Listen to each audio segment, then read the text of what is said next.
3년마다 한 번씩 이 방문하는 장소가 있습니다. 이 저 혼자 방문하지 않고요. 제가 양육하고 가르치는 이 학생들과 항상 이렇게 방문하는 장소가 있는데요. 그곳이 어디일까요? 네. 바로 양화진에 있는 이 선교사 이 묘원입니다. 이 100주년 기념교회에 있는 이 묘원인데요. 그곳에 가게 되면은 이 복음을 들고 이 땅에 오신 수많은 선교사님들이 이 묘역이 있습니다. 이 선교하러 열심히 이렇게 배를 타고 왔는데 이 땅을 밟지도 못하고 돌아가신 분들도 계시고, 또 이곳 저곳을 둘러보게 되면은 이 정말 작은 묘역들도 있습니다. 갓난아이, 이 부모님을 따라서 조선 땅에 와서 이 여러 가지 전염병과 풍토병을 이기지 못하고 일찍 이렇게 죽게 되는 경우가 많이 있었던 것이죠. 한국 땅에 들어온 이 언더우드 선교사님, 또 아펜젤러 선교사님, 또 조선 땅을 사랑하고 하나님의 말씀에 순종하여 선교하기 위해 들어온 이 선교사님들의 평균 나이가 20대입니다. 이 젊은 그 나이에 이 자신의 좋은 것들을 포기하고 또 머나먼 땅으로 배를 타고 와서 선교를 하신 것이죠. 하나님께서 그들을 보내셨고 또 그들의 순교와 이 피 흘림을 통해서 지금 이 땅에 수많은 교회가 있습니다. 복음이 전파된 것뿐만 아니라 이 학교를 세우고 병원을 세우고 또 교육기관을 만들고 이 문화의 여러 가지 부분들도 만들면서 이 여러 가지 역할들을 감당하게 된 것이죠.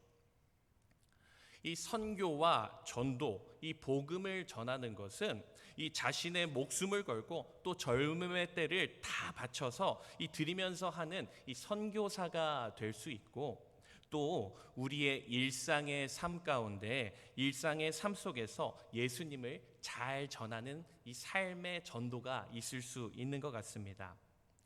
오늘 이 디모데후서 이 말씀을 통해서 우리가 어떻게 일상생활 속에서 이 복음을 전하고 이 전도하는 삶을 살 수 있을지, 그리고 또 왜 전도해야 하는지를 살펴보고자 합니다. 먼저 오늘 본문 2절 말씀인데요. 우리 2절 말씀을 다시 한번 같이 읽도록 하겠습니다. 시작. 너는 말씀을 전파하라. 때를 얻든지 못 얻든지 항상 힘쓰라. 범사에 오래 참음과 가르침으로 경책하여 경계하며 권하라. 아멘. 이 첫 번째로 우리가 이 본문을 통해서 알 수 있는 것은 우리는 복음을 항상 전해야 한다는 것입니다. 항상 전해야 한다. 이 디모데전서, 디모데후서는 이 짧은 본문이지만 이 사도 바울이 자신의 사랑하는 영적인 아들이자 이 목회자 후배인 이 디모데에게 쓴 이 목회 서신이라고 합니다. 그리고 그 가운데 가장 마지막 장, 오늘 본문 디모데후서 이 4장 말씀을 보게 되면은 이렇게 말하고 있는 것이죠.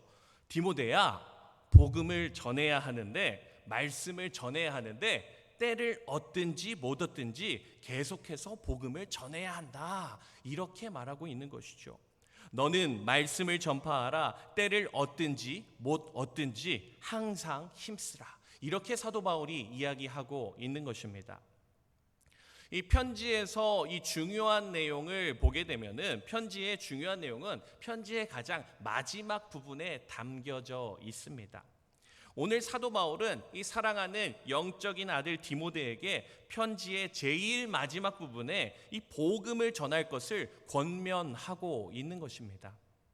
그냥 복음을 전해도 되고 안 전해도 되고 이런 것이 아니라 복음을 전파하되 항상 전파하라라고 말하고 있는 것이 이 오늘 말씀의 핵심인 것이죠.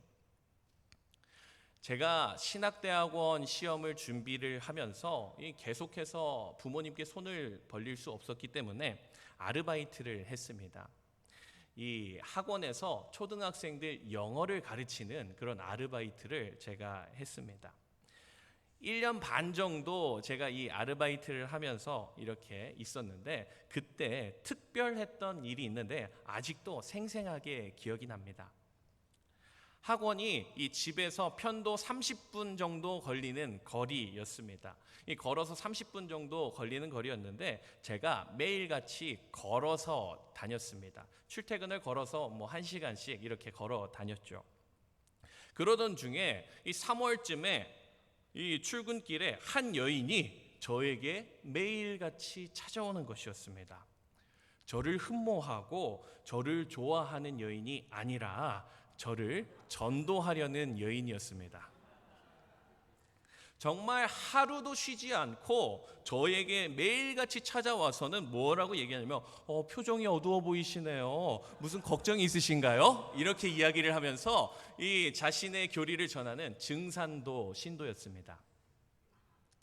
비가 오건 눈이 오건 이 확신에 찬 모습을 가지고 그렇게 포교 활동을 하는 것이죠. 안색이 안 좋아 보이시네요. 이렇게 하면서 찾아오는 것이죠. 제가 그 여인을 보면서 회개했습니다.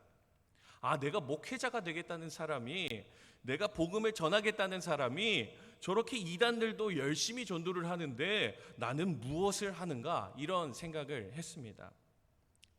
그때 제가 회개하면서 이 직접 전도 명함을 2,000장을 이렇게 만들었습니다.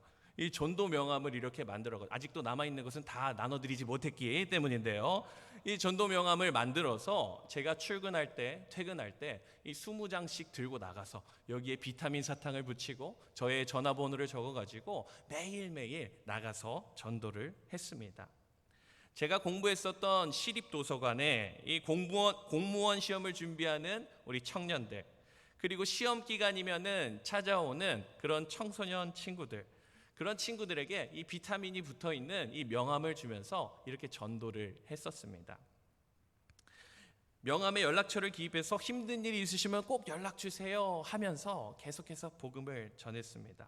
그리고 이 마음속으로 나를 전도하려던 그 증산도 신도를 만나기만 하면은 내가 먼저 말을 걸어서 전도해야겠다, 이런 생각을 하면서 전도를 했었습니다. 제가 8개월 동안 이렇게 전도를 했는데요. 제가 과연 몇 명이나 전도를 했을까요? 안타깝게도 이 8개월 동안 제가 열심히 20장씩 가지고 나가서 전도를 했는데 한 명도 연락이 오지 않았고 한 명도 전도하지 못했습니다. 비타민 말고 조금 더 고가의 선물을 붙였어야 했나, 이런 생각도 하고 이 낙심하기도 했지만 하나님께서 그때 저에게 생각나게 하신 설교가 있었습니다. 제가 대학생 때, 이 청년회 때 이 여름 수련회 강사로 오셨던 그 목사님이 계신데 그 목사님의 스토리가 생각났습니다. 그 목사님은 신학교를 다니시다가 이 군대에 다녀와서 이 군대를 제대하고 나서 내 인생에 1년을 노방전도, 이 복음 전하는 데에 사용해야겠다라고 이 헌신을 하시고 이렇게 휴학을 하고 1년 동안 복음을 전하러 다니셨다는 그런 이야기였습니다. 이 노방전도, 이 복음 증거를 하기 위해서 휴학을 하고 오로지 길에서 전도를 한 것이었죠. 그 목사님께서는 주로 캠퍼스에서 전도를 하셨는데 주로 동국대학교, 그 스님이 많이 계시는 그 학교에서 전도를 하셨다고 합니다. 이제 전도를 하는데 전도가 이렇게 쉽지도 않고 목사님께서 이게 돈도 이렇게 많이 없으셔서 이렇게 버스비도 없고 그렇게 어려운 시간들을 보내고 이렇게 힘든 시간들을 보내셨습니다. 그러던 어느 날 이 벤치에 앉아 있는 남학생, 홀로 앉아 있는 남학생이 있어서 그 목사님께서 어김없이 복음을 전하신 것이죠. 그런데 신기하게도 그 남학생이 이 복음을 전하는 것을 계속해서 잘 들어주고 그러다가 이 복음을 영접하겠다고 이렇게 대답을 한 것이었습니다. 이런 일이 흔치 않았기 때문에 이 목사님은 당황하면서 복음이 그렇게 쉽게 영접되는 것이 아니라고 잘 생각해 보라고까지 얘기를 했는데 그렇게 복음을 영접하게 되었던 것이죠. 그때 그 벤치에 앉아서 그 복음을 들었던 그 학생이 이렇게 말을 했다고 합니다. 당신이 나한테 와서 복음을 전했을 때 내 머릿속에 3명의 사람이 떠올랐습니다. 어린 시절에 친구를 따라 이 교회에 갔을 때 만났던 그 교회의 선생님, 그 선생님이 나에게 복음을 전했던 것이 떠올랐습니다. 그리고 고등학교 때 이 나를 전도하려고 이 노력해서 잘해주고 먹을 거 많이 사줬던 내 친구의 얼굴이 떠올랐다고 합니다. 그리고 마지막으로 군대에서 초코파이를 먹으면서 세례를 받았던 때가 생각난다고 이야기를 했던 것이죠.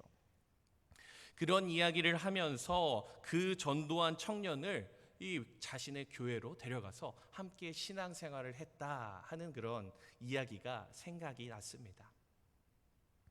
고린도전서 3장 6절부터 9절까지의 말씀을 보게 되면은 이렇게 나와 있습니다.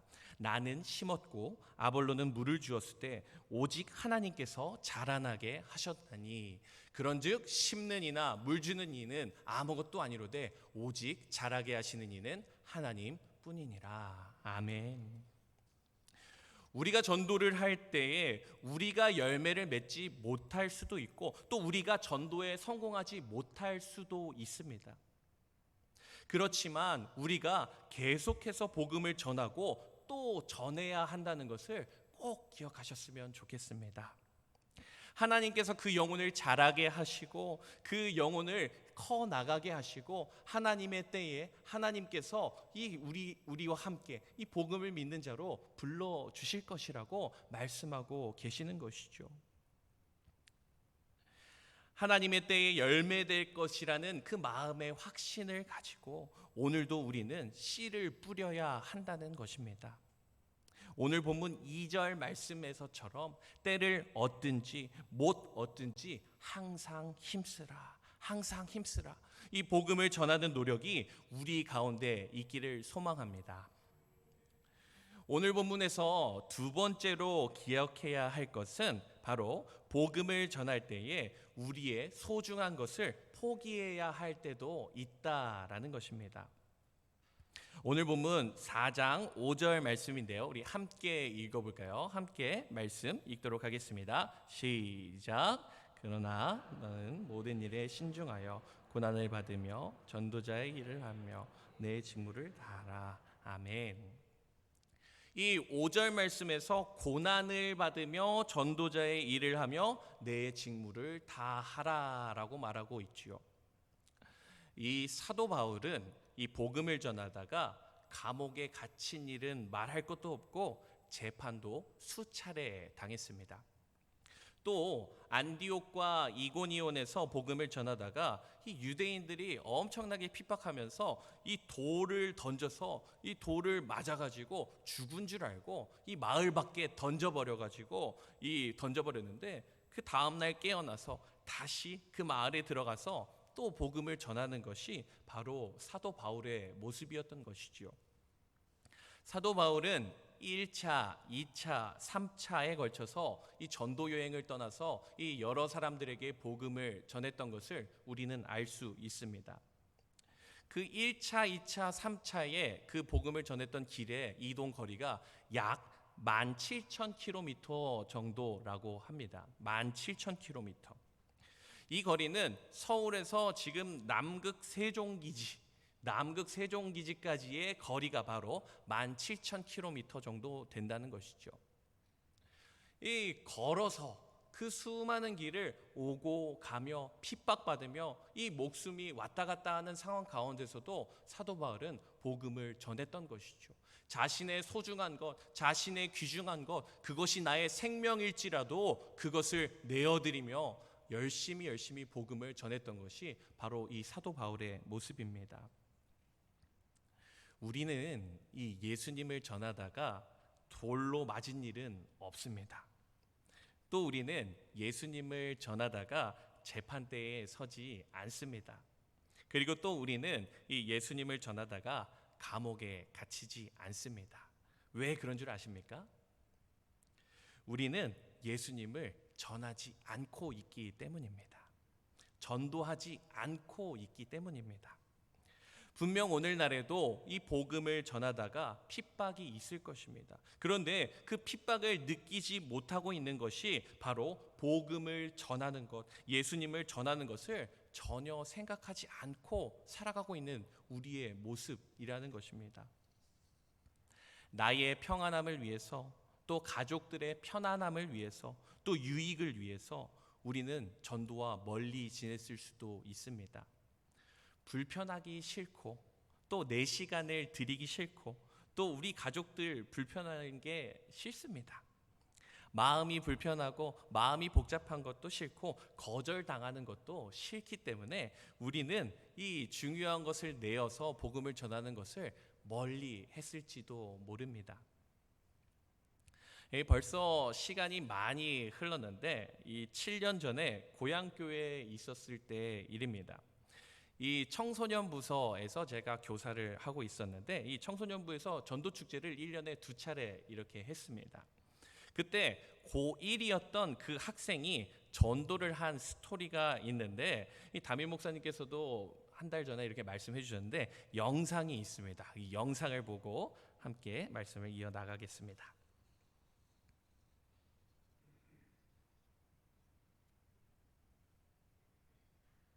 네, PPT 안에 들어 있습니다. 안녕하세요. 저는 고1 A반 정혜민 학생입니다. 저는 이번에 피해를 맞이해서 많은 친구들을 전도하려고 했으나 그게 쉽지 않았습니다. 근데 친구와 대화 도중 친구가 만약 네가 머리를 민다면은 내가 교회 나온다는 소리를 듣고 저는 다음날 아침 미용실에 가서 머리를 밀었습니다. 다음 주에 그 친구는 제 옆에 앉아서 같이 예배를 드리게 된 것입니다. 여러분, 제가 여러분에게 하고 싶은 말이 한마디 있습니다. 여러분, 전도는 절대 어렵지 않아요. 여러분도 여러분의 것을 하나 포기한다면 여러분 친구의 영혼을 하면 구원할 수 있을 겁니다.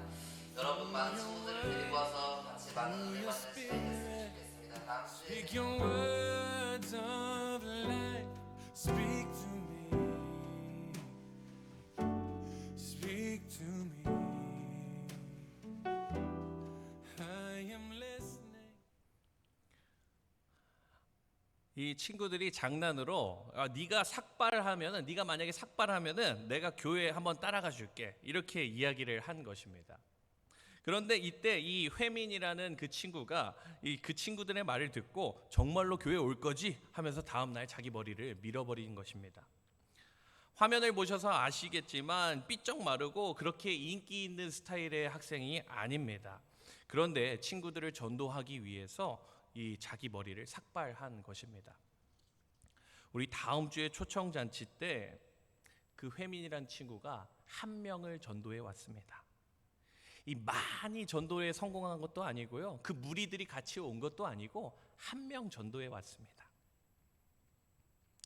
사랑하는 우리 성도님들, 다음 주에 우리가 교회 갈 때 다 삭발을 하고 오자 이런 얘기가 아닙니다. 우리가 만난 이 예수님, 우리가 알고 있는 그 예수님의 사랑을 전하는 것이 예수님의 소원이고 또 그것을 나누는 것이 우리가 해야 할 일이라는 것입니다.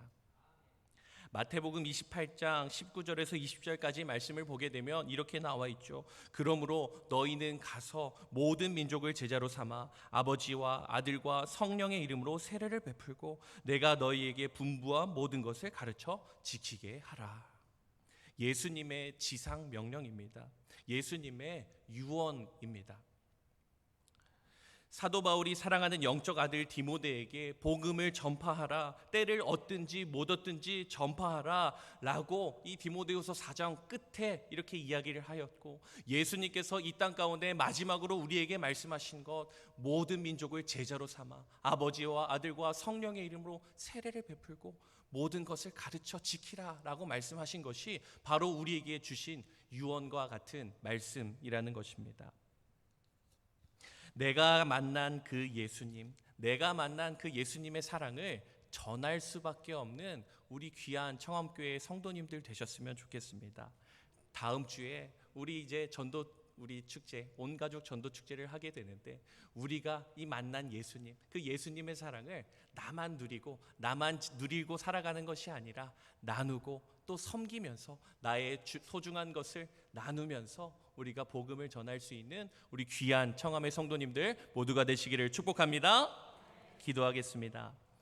사랑의 하나님 아버지 감사합니다. 오늘 디모데후서 말씀을 보며 복음을 전하는 것이 우리에게 얼마나 중요한 것인지 또 우리가 어떻게 복음을 전해야 할지 알게 되었습니다. 하나님, 때를 얻든지 못 얻든지 우리가 그 복음을 항상 전파하는 삶을 살게 하시고, 하나님, 나의 중요한 것, 나의 소중한 것을 내어서 하나님 앞에 드리며 또 그 이웃들에게 나누며 살아갈 수 있는 저희들의 인생이 되게 하여 주시옵소서. 다음 주 우리가 전도 축제를 하게 될 때에 하나님의 사랑을 잘 전하여서 우리 함께 예배드리며 하나님의 천국 잔치를 누릴 수 있는 귀한 시간 될 수 있도록 인도하여 주시옵소서. 사랑이 많으신 예수님의 이름으로 기도합니다. 아멘.